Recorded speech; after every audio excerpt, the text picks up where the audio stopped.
აჭარაში აფხაზური კულტურის ცენტრის გახსნა იგეგმება.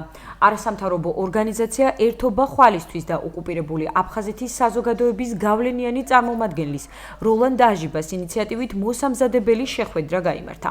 ღონისძიებას არასამთავრობო სექტორის ხელმძღვანელები, აჭარაში მცხოვრები ეთნიკური აფხაზები და იდეის მხარდამჭერები ესწრებოდნენ. როგორც აფხაზური კულტურის ცენტრის შექმნის ინიციატორები აცხადებენ, დღევანდელ შეხვედრაზე კონკრეტული ინიციატივები იქნება გაჟღერებული.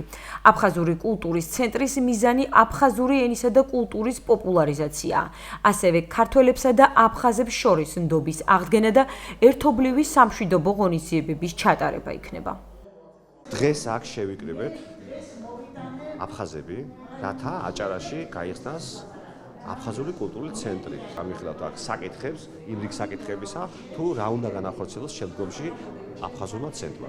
ძალიან კარგი იდეაა აფხაზური კულტურის ცენტრის შექმნა. ღმერთმა ქნას, რომ ის იდეა განხორციელდეს და ცენტრმა ფუნქციონირება შეძლოს. დიდი ხანი ამ ცენტრის შექმნის სრული არსებობს, თუმცა სხვადასხვა შემაფერხებელი მიზეზების გამო არ გამოდიოდა. დღეს სწორედ ამ თემაზე მსჯელობისთვის შევიკრიბეთ. ღვთის შეწევნით ოცნება პრაქტიკულად სრულდება. როდესაც ცენტრი გაიხსნება, ამ ფაქტს უფრო ფართო მასებში აღვნიშნავთ. მე ვიცი, რომ აჭარაში ძალიან ბევრი აფხაზი ცხოვრობს. არ მინდა, რომ ისინი უბრალოდ არსებობდნენ. მინდა განვითარდნენ, ჰქონდეთ იდეები და პროექტები, რომელთაც ერთობლივად განვახორციელებთ.